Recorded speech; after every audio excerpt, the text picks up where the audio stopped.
मूकं करोति वाचालं पंगुं लंघयते गिरिं यत्कृपातमहं वन्दे परमानंद माधवं। बोल बाके बिहारी लाल की जय, बोल लड्डू गोपाल की जय, आनंदपुरवासी भगवान की जय, बोल स्वामी जी महाराज की जय। प्यारे गुरमुखो जय सच्चिदानंद। प्रार्थना हर मजहब में, हर धर्म में, संप्रदाय में, चाहे हिंदू हो, मुसलमान हो, सिख हो, ईसाई हो, मंदिर में आरती हो रही है वो प्रार्थना का भाव है। गुरुद्वारे में कीर्तन हो रहा है, गिरजाघर में प्रेयर हो रही है, मस्जिद में नमाज पढ़ी जा रही है। सब में भाव क्या है? प्रार्थना। जैसे हम अपने इष्ट मित्रों से फोन पे संपर्क करते हैं तो परमात्मा से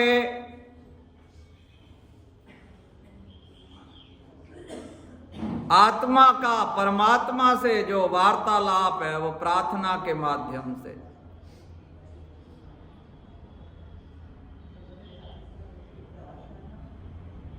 पर प्रार्थना के भी कई दर्जे हैं। जो याचना है, याचना वो प्रार्थना कैसी है? जैसे प्रेम और वासना में अंतर है। वासना में क्या है कि मैं कुछ प्राप्त करूं, और प्रेम क्या है? वो सब कुछ न्यौछावर करना चाहता है, लुटाना चाहता है। अपने प्रीतम के प्रति विच हुक्मनामा सत्संग विचनाट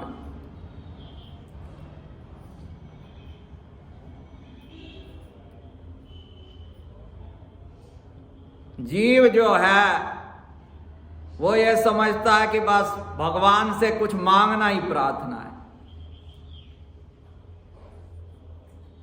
मांगने की इच्छा अगर तेरी है तो मांगना भी है तो क्या मांग? जैसे कोई राजा प्रसन्न हो जाए, भाई कहे सेवक से कुछ मांग, कोई मामूली चीज मांग ले तो उसे कोई समझदार नहीं करेगा। ऐसे ये संसारी चीजें राजाओं के राजा भगवान से मांगना बुद्धिमानी नहीं है।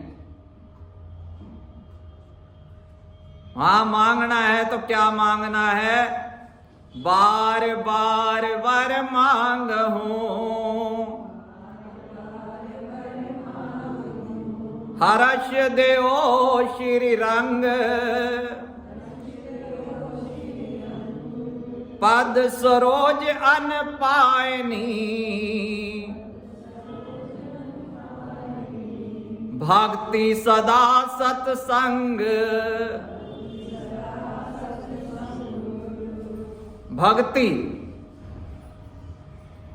सत्संग, ये है ऊंची मांग।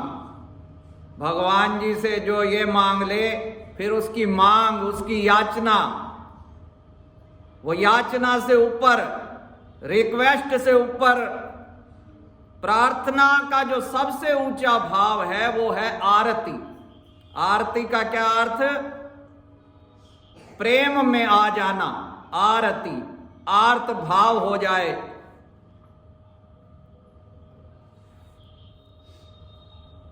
गदगद कंठ, भगवान की महिमा का स्मरण, भगवान के चरित्र का स्मरण, भगवान के गुणों का स्मरण कि हे भगवान जी आपकी कैसी महिमा कि अपनी प्रजा की भावना के लिए आपने सीता माता का परित्याग किया, अपने स्वार्थ के लिए सभी जो राजा महाराजा हैं ना जाने क्या क्या करते हैं, पर परमार्थ का आदर्श रखा भगवान जी ने। सीता माता, भगवान राम, यद्यपि वो तो अलग हो ही नहीं सकते, पर अनेक कष्ट सहे लीला रूप में। लक्ष्मण जी का चरित्र, भगवान जी ने कहा ये देखो भाभी के तुम्हारे कर्ण कुंडल हैं, मैंने तो कभी माता के चरणों के अतिरिक्त उनके मुख पे दृष्टि नहीं डाली, मैं तो उनकी पायल पहचान सकता हूं। तो ऐसा दिव्य चरित्र, तो प्रार्थना में अपने अवगुणों पर कि हे भगवान मैं दूसरों के दोष देखता हूं, अपने दोषों पे मेरी नजर नहीं जाती। यद्यपि भगवान जी तो हमारे दोषों को नहीं देखते, तो ऐसी भावना होनी चाहिए। समय का, आरती का समय, जैसे फरीद बाबा जी अपने मन को धमकी देते हैं, उठ फरीदा वजू कर, सुबह नमाज गुजार, जो सिर साई ना निवे, सो सिर कप उतार।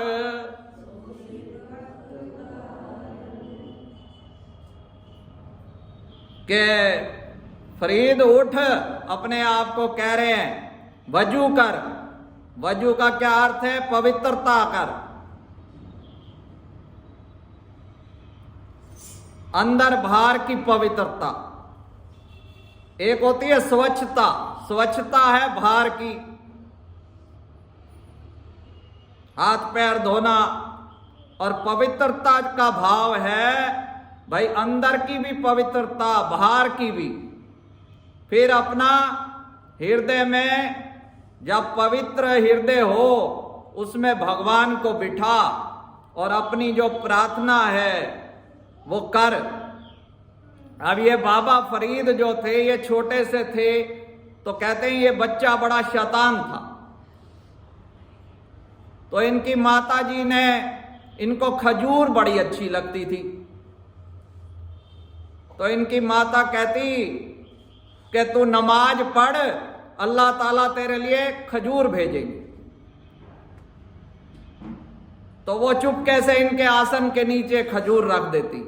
ऐसे ऐसे उनको संस्कार दिए। पहले खजूर की लालच में जब वो बंदगी का नशा चढ़ा, तो देखो फिर उन्होंने गुरु नानक देव महाराज जी ने उनकी वाणी को गुरु ग्रंथ साहब में ये जो अभी पढ़ा, तो कभी हम अपने मन को धमकी देते हैं कि भाई अगर भगवान के चरणों में आज आरती नहीं करी तो तेरे को रोटी नहीं देनी। बिन दर्शन जो करे आहारा, पाए कष्ट तन विविध प्रकारा। भाई ये जो बिना दर्शन कोई अपने शरीर को आहार देता है तो शरीर में अनेकों रोग पैदा होते हैं। तो ऐसे नियम से इस मन को सख्ती से ही काबू करना पड़ता है। आरती, आरती तो है ही ऐसा भाव, इसमें सारी जो पूजा प्रार्थना, जो ये मेन भक्ति का नियम है वो यही है, आरती। पांचों नियम इसमें आ जाते हैं। आरती करते हैं तो दर्शन हो जाते हैं गुरु महाराज जी के, सत्संग हो जाता है, भाई सत का संग ही तो है, कोई वहां सेवा भी चढ़ाएगा। और ध्यान क्या है? ध्यान सतगुरु का ध्यान आना है। तो आरती भक्ति का सबसे प्रमुख अंग है, प्रेम से।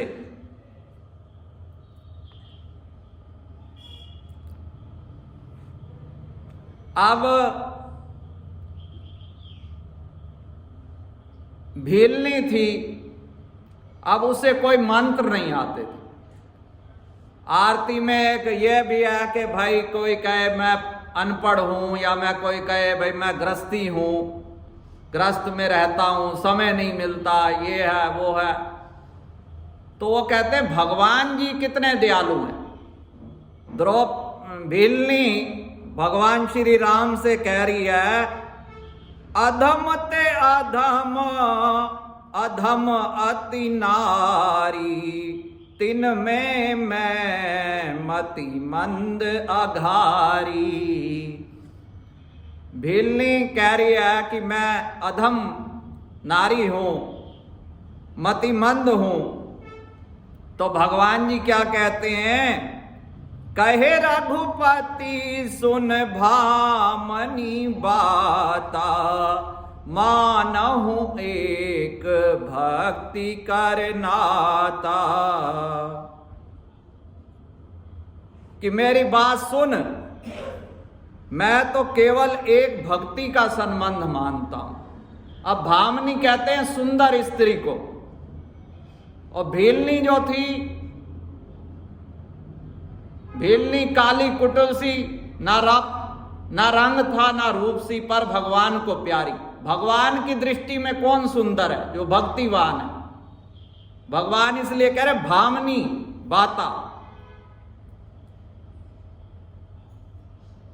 आगे क्या फरमाते हैं, जाति पाति कुल धर्म बड़ाई, धन बल परिजन गुण चतुराई, भक्तिहीन नर सोही कैसा, बिन जल बारिद देखिए जैसा। जाति पाति कुल धर्म बड़ाई, धन बल कुटुंब गुण और चतुरता, इन सब के होने पर भी भक्ति से रहित मनुष्य कैसा है, जैसे जलहीन बादल। प्रेमा भक्ति में कुल जाति का सवाल ही नहीं। अब रावण जो था ये ऋषि कुल में पैदा हुआ, और प्रहलाद हिरण्याकश्यप के। तो यहां तो कर्मों का है, कर्मादे होंगे निबेड़े, जात किसे पूछनी नहीं। बस जिसकी ये भावना है कि मैं अपने प्रीतम को सब लुटा दूं। प्रहलाद जी के पौत्र थे राजा बलि, उनके पुत्र थे विरोचन। विरोचन ने भी अपना शीश काट के ब्राह्मण को अर्पित किया। और बलि की कथा आप सबने सुनी है। वामन जी यज्ञ मंडप में पधारे, जैसे ही वामन जी पधारे सभी खड़े हो गए। ब्राह्मणों ने ब्रह्म तेज को मान दिया। ब्राह्मण धन को मान नहीं देते, क्षत्रियों में बल को मान दिया जाता है, ब्राह्मणों में तेज को, वैश्यों में धन को, और शूद्र अवस्था में शूद्र क्या, जो केवल आयु को मान देता है। वामन जी की आयु कितनी थी? 7 साल। वहां बड़े बड़े महात्मा, बड़े बड़े राजा बैठे हुए, वो सब खड़े हो गए। बुजुर्गी जो होती है वो अकल से होती है, उम्र से सरोकार नहीं। अमीरी दिल से होती है, धन से सरोकार नहीं। बुजुर्गी मतलब बड़प्पन जो है वो आयु का नहीं है, ज्ञान का है। जिसके पास ज्ञान है, तो वामन जी 7 वर्ष के हैं, ऋषि वयोवृद्ध हैं, फिर भी सब खड़े हो गए। वामन जी का जय जयकार हुआ। बलि भी दौड़ते हुए आए। वामन जी के दर्शन से उन्हें बहुत आनंद हुआ। 7 वर्ष की बाल मूर्ति, अंग मेघ सा श्याम, पांवों में पादुकाएं, हाथ में कमंडल, लंगोट के सिवा अन्य कोई वस्त्र नहीं पहना है। ब्रह्म तेज दृष्टिगत हो रहा है। स्वागतम स्वागतम, पधारिए महाराज। वामन जी महाराज को सुंदर आसन दिया गया। राजा बलि ने विंध्यावली रानी को आदेश दिया कि ब्रह्मचारी महाराज की पूजा करनी है, तैयारी कीजिए। चंदन, श्रीफल, फूलों की माला, पंचामृत, पूजा की सब सामग्री प्रस्तुत हुई। स्वर्ण की झारी में नर्मदा का पवित्र जल लाया गया। वामन जी के दर्शन से सबको अतिशय आनंद हुआ। विंध्यावली रानी वामन जी के चरणों पर जल डालती है। बलि महाराज चरणों को हाथों से लेकर पखार रहे हैं। महाराज बलि कहने लगे, आपके दर्शन से मुझे आज जो अति आनंद हुआ है, आज आपके चरणों का तीर्थ मुझे मिला है। मेरे सभी पाप जल गए, मैं आज पवित्र हुआ। मेरे पितृ आज बड़े प्रसन्न होंगे। आज आपकी पूजा का सौभाग्य मुझे मिला। मेरा ऐसा मन है कि अपना संपूर्ण राज्य आपके चरणों में अर्पण कर दूं। जहां प्रेम जागता है, जैसे पहले कहा, वहां कुछ लेने की इच्छा नहीं। ये है प्रार्थना का भाव, समर्पण की भावना कि अपने प्रीतम के चरणों में सब लुटा दूं। राजा बलि ने कहा, महाराज, गायों का, स्वर्ण का, भूमि का, लक्ष्मी का, सभी का दान मैं करना चाहता हूं। जो चाहिए निसंकोच मांगिए। वामन जी महाराज ने कहा, राजा धन्य है, प्रहलाद जी के वंश में तुम्हारा जन्म हुआ है। तुम्हारे दादा प्रहलाद जी अनन्य प्रभु भक्त थे। 5 वर्ष के प्रहलाद जी का वचन सत्य करने के लिए स्तंभ से नरसिंह भगवान प्रकट हुए थे। आपके पिता विरोचन महाराज अति उदार थे। मैंने सुना है कि विरोचन महाराज ने ब्राह्मण को अपने आयुष्य का ध्यान कर दिया था। मुझे ऐसा दिख पड़ रहा है कि दादा प्रहलाद जी और पिता विरोचन की उदारता, सभी गुण आप में 16 आने उतर आए हैं। आप अति उदार हैं, महान भक्त हैं। बलि राजा ने कहा, महाराज मांगिए, जो मांगोगे मैं दूंगा। वामन जी बोले, मैं तो संतोषी ब्राह्मण हूं, मैं कुछ अधिक लेने नहीं आया। अपने पैरों से नापकर 3 कदम पृथ्वी का दान लेने के लिए मैं आया हूं। इतना ही दे दो, तुम्हारा कल्याण होगा। बलि राजा ने सुना, उनको बड़ा आश्चर्य हुआ। मन में सोचा, अभी छोटी अवस्था के हैं, बुद्धि कच्ची है, पढ़े लिखे लगते हैं, पर व्यवहारिक ज्ञान नहीं है। मांगना नहीं आया। वामन जी से उन्होंने कहा, आपने बहुत कम मांगा है। आप अभी छोटे हैं, बड़े होंगे, शादी होगी, विवाह के बाद परिवार के पोषण की जिम्मेवारी आएगी। आपके सदृश तपस्वी ब्राह्मण को पैसा मांगने की प्रवृत्ति करनी पड़ेगी, जो आपको पसंद नहीं आएगी। आप ऐसा कुछ मांग लीजिए जिससे कि आजीवन आपका लालन पालन परिवार चलता रहे और सारा दिन अपना भजन करो। आप मेरे घर दान लेने आए हैं, 3 कदम पृथ्वी से क्या होगा, बहुत कम है। पुनः आप किसी अन्य के घर दान लेने जाएंगे तो मुझे दुख होगा। आपके दर्शन से ही मैं समझ गया, आप लोभी नहीं हैं, संतोषी हैं, पर यह तो बहुत ही कम है, और कुछ मांग लीजिए। वामन जी ने यह सुना और थोड़ा सा हास्य किया। बोले, राजा, आप तो सब देने को तैयार हैं, पर लेने के लिए मुझे सोचना चाहिए ना। अति संग्रह के लिए अगर ब्राह्मण दान लेता है तो यजमान का पाप उसके सिर पर चढ़ जाता है। जिसकी जितनी आवश्यकता है उतना ही वह ले तो पाप नहीं लगता। हमारे शास्त्रों में लिखा है कि क्षत्रिय और वैश्य लोभ करते हैं तो ठीक है, पर ब्राह्मण लोभ ना करे। ब्राह्मण अगर लोभ करते हैं तो यह बात प्रभु को पसंद नहीं आती। ब्राह्मण के जीवन में तो पूर्ण संतोष ही होना चाहिए। मैं संतोषी ब्राह्मण हूं, अधिक लेकर क्या करूंगा। आज तक मैं किसी के घर दान लेने नहीं गया, पर आज भगवत कृपा से पहुंच गया आपके पास। अब मुझे सिर्फ जो मैंने मांगा है 3 पग भूमि दीजिए।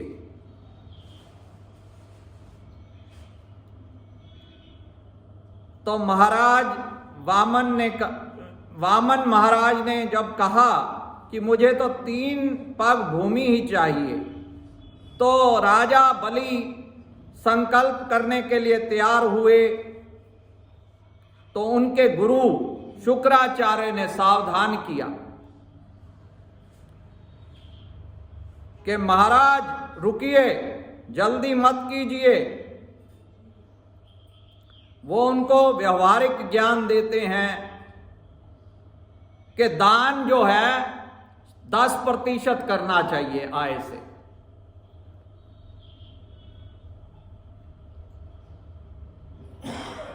पर 10% में भी लोग अपनी बुद्धि लगाते हैं। वो कहते 10 रुपए चढ़ा दो कुटिया में, यही 10वां हिस्सा हो गया। 40,000 कमा रहे तो 40,000 का 10वां हिस्सा कितना हुआ है? तो 4,000। वो कहते नहीं आज ये 10वां हिस्से का मतलब है 10 रुपए चढ़ा दियो। जब जाओ कुटिया में 10 रुपए चढ़ाओ।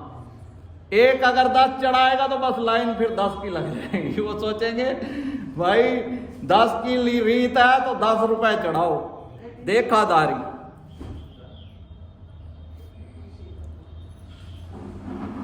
बलि राजा को समझाते हैं शुक्राचार्य कि हर काम विवेक से करना चाहिए। जो लोग अपनी संतान को पैसा दे देते हैं, बुढ़ापे के लिए सोचते हैं, उनसे उम्मीद करते हैं ये हमारे को दे देंगे, अपने बच्चे हैं, तो उनका हाल क्या होता है। कहते हैं एक वृद्ध व्यक्ति था, सत्संग में तो आता जाता था। संत महात्मा कहते थे भाई जो कुछ करना है कर ले, कुटिया बन रही है। वो कहता था नहीं, पहले अभी बच्चों को कर देता हूं, उनको असंतोष ना हो, मेरे बच्चे बड़े आज्ञाकारी हैं। संतों ने कहा आज्ञाकारी तब तक हैं जब तक तेरी पोटली तेरे हाथ में। पर उसने माना नहीं और अपना बच्चों के नाम कर दी सारी संपत्ति। अब वो जब उनके नाम हो गई तो 4 बेटे थे। अब वो एक दूसरे को कहें बुढ़े की सेवा भाई तू कर, वो कहे तू कर। अब किसने करनी थी? वो बेचारा बड़ा दुखी, बीमार होके पड़ गया। संत आए मिलने, उसने इशारा किया भाई इनको कुछ दान मान। तो वो बड़े चालू थे, कह रहे महाराज ये कह रहे हैं कि मैं बोल नहीं पा रहा, मैं तंग हूं, एकांत चाहता हूं। संत बेचारे कुछ मिला नहीं, चले गए, भाई बीमार है चेला। कुछ दिनों बाद वो बेचारा ठीक हो गया, संतों के चरणों में गया, महाराज आपकी आज्ञा नहीं मानी, बड़ी बुरी अवस्था है घर में। तो संतों ने कहा हम एक युक्ति बताते हैं। संतों ने आश्रम से एक पेटी दे दी, उस पे ताला लगा के, और ये पेटी उनको दिखा दे, एकदम उनको कोई शक ना हो, तो कभी ऐसे संभाल के ताला अपना पेटी दिखा देना, फिर देख तेरी सेवा कैसे होती है। तो बुढ़े ने ऐसे ही किया, घर में अपना बहुओं ने देख लिया। उन्होंने कहा भाई असली माल तो इसमें ही था जिसमें इसकी सुर्ती पड़ गया। तो आप लगी अपना पिताजी की सेवा करने। पहले कहते थे वो करे, अब वो कहते थे नहीं मैं बड़ा हूं, मेरे घर में रहेगी, पिताजी मेरे घर में रहेंगे। अब बड़े घर की जो अलग अलग बड़े बड़े भवन बने थे, तो आखिर फैसला हुआ जी बारी बारी से सेवा करेंगे। पहले जो बड़ी बहू थी उसने कहा पहले मेरा अधिकार है, वो ले गई अपना बड़ी सेवा, पराठे बना बना के खिलाए, भाई अब खुश करना है। अब अंदर से तो यही चल रहा था, भाई अब जिसके घर होगा पेटी यहीं है। तो उन्हें कहे भाई चाबी कहाँ है? उन्होंने कहा ये संतों के पास चाबी है, मेरे मरने के बाद वो अपने आप चाबी दे जाएंगे। उन्होंने कहा चलो ठीक है। अब वो भंडारे के लिए सेवा मांगे, उन्होंने कहा चलो इसमें बक्से में से तो सोना चांदी निकलना है, अब सेवा भी करने लग गए। और अपना उसने खूब अपना दान पुण्य किया। 2-3 साल बाद जब मरा तो वो तो पहुंच गए संतों के पास चाबी लेने, संतों ने चाबी दे दी। अंदर जब उसको खोला तो उसमें भरे पड़े थे पत्थर और साथ में एक चिट्ठी लिखी पड़ी थी, भाई आप जैसे तुमने मेरी किस्मत पे पत्थर मारे हैं, तुम अपने सिर पे ये पत्थर मारो, सब कुछ चाह रहा हूं। बोलो जयकारा बोल। अब शुक्राचार्य ने कहा भाई ऐसे कर, तू तरीके से काम कर। अब वो उसको उल्टी पट्टी पढ़ा रहे, पर बलि महाराज जो हैं उन्होंने कहा नहीं महाराज, अगर ये नारायण हैं तो इससे बड़े सौभाग्य की क्या बात है कि वो मेरे घर, वो तो मायापति हैं। ऐसे ही श्री गुरु महाराज जी जो हमारे जिम्मे सेवा लगाते हैं वो तो मायापति हैं, उन्होंने कोई माया को आग लगानी है, वो माया को भक्ति का रूप बना देते हैं। माया 2 प्रकार की, 2 चलावेरा, एक ले जावे नरक में, एक बैकुंठ ले जा।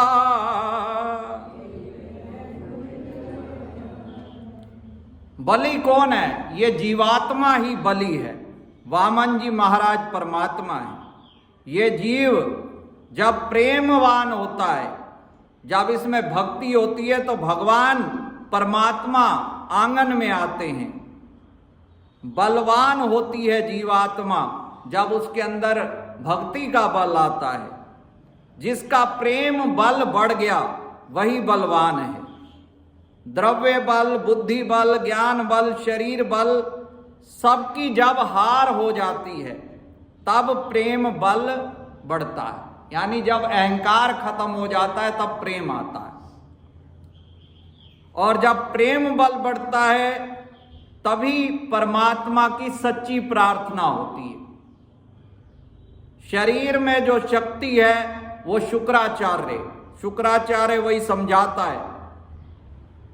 तो उसको इस समय अपनी सुरती जो है,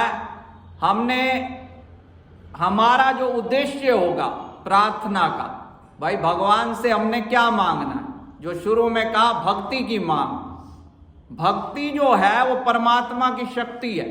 भक्ति और भगवान दोनों एक ही हैं। जिसको भक्ति मिल गई उसको भगवान मिल गए।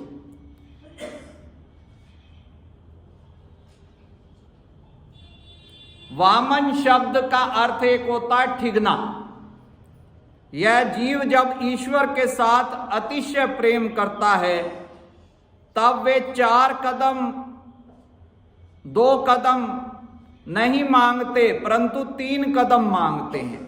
3 कदम क्या है? तन, मन और धन।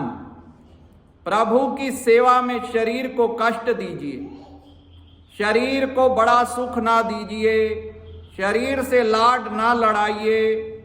भगवत सेवा में, परोपकार में शरीर को कष्ट दीजिए। तन से सेवा कीजिए, मन से सेवा कीजिए, धन से भी सेवा कीजिए। सिर्फ पैसे से सेवा नहीं, पैसे से सेवा करने वाले का अभिमान बढ़ता है, तन से सेवा करने वाला अपने अभिमान को मारता है। पर बुद्धि में जो बैठा हुआ काम है वो मन से सेवा। मन की सेवा क्या है? भजन।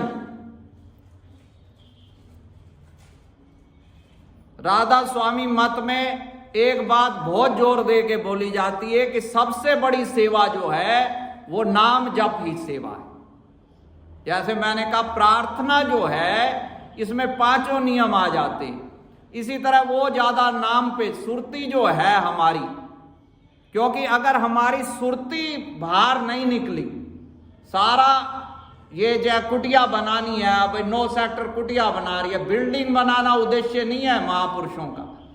जो हमारी सुरती जन्मों से फटरी पड़ी है संसार में, अगर खाली उसी में रह गए बिल्डिंगें बनाने में, वो तो जैसे बिल्डिंग ये जो प्रॉपर्टी डीलर वाले होते हैं वही बैठे हैं, वो तो फिर एक व्यापार ही बन के रह जाएगा।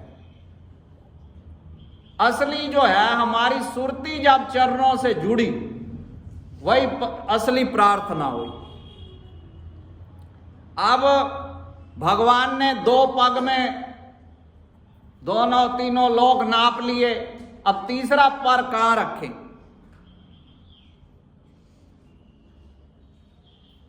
अब विंध्यावली रानी थी महाराजा बलि की, उन्होंने कहा महाराज अपने शीश को झुका, क्योंकि अहंकार हो जाता है, भाई मैंने इतना दे दिया, सेवा तो कर दी, आप अपने मन को, अपने अहंकार को प्रभु के चरणों में झुकाओ। वामन महाराज जी के चरणों में प्रार्थना की राजा बलि ने कि तीसरा जो पग है वो मेरे शीश पर रखो। तो भगवान ने उनके शीश पर अपना पग रखा और परमात्मा अति प्रसन्न हुए और उनका हृदय आर्द्र हुआ। जब भक्त का आरती का क्या है ना, जैसे आर्त हो गया हृदय, जब भक्त का हृदय आर्द्र हो जाता है, भीग जाता है, प्रभु प्रेम में आर्द्र हो जाना, भीग जाना, यही सच्ची आरती है। तब भगवान का हृदय भी आर्द्र हो जाता है।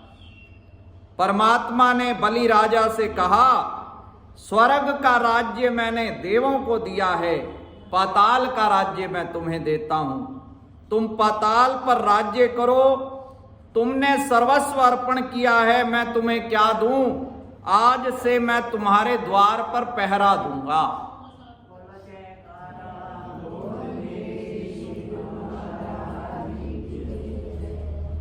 तो यही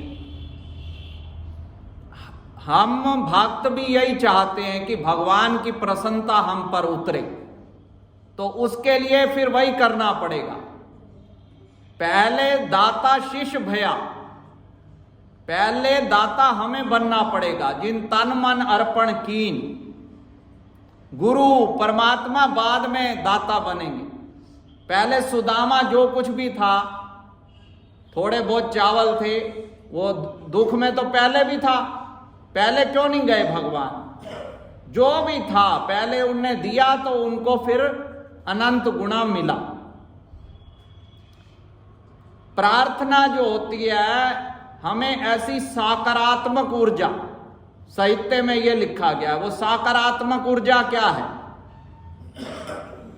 हर चीज को सकारात्मक देखना, या साधारण शब्दों में कहे भगवान की प्रत्येक लीला को, जो भी हमारे जीवन में घट रहा है, हर समय थैंकफुल रहे आदमी, शुक्राना अदा करता रहे। जटायु सीता माता के,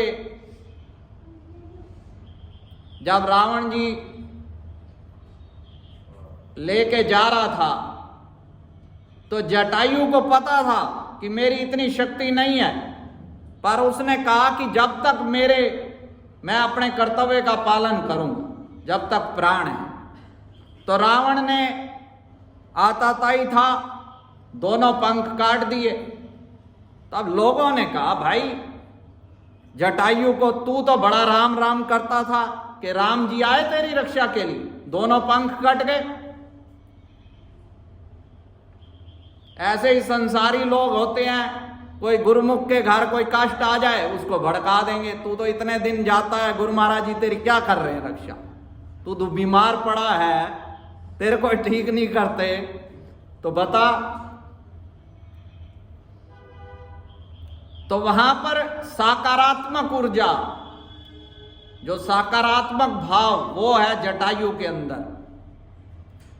उन्होंने कहा कि अगर पंख होते मेरे पास तो मुझे उड़ के भगवान जी के दर्शनों के लिए जाना पड़ता, अब पंख कट गए हैं तो अच्छा हुआ, भगवान जी को मेरे पास आना पड़ेगा।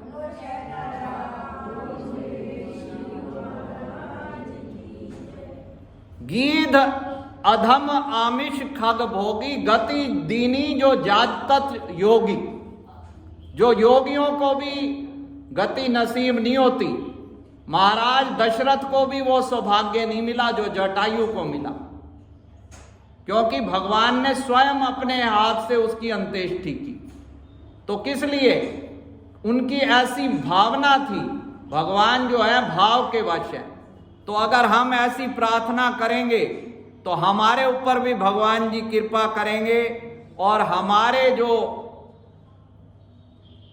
गुरु महाराज जी हमें बार बार ये सचेत करते हैं, उनका मकसद भी यही है कि जो हमारी सुरती संसार में पड़ी है वो प्रभु चरणों में जुड़ जाए। परमात्म से आत्मा जुदा रहा बहुकाल, सुंदर मेला कर दिया जो सतगुरु मिले दयाल। श्री परमहंस शरणं गच्छामि, श्री परमहंस शरणं गच्छामि, श्री परमहंस शरणं गच्छामि, श्री परमहंस शरणं गच्छामि, श्री परमहंस शरणं गच्छामि, श्री परमहंस शरणं गच्छामि,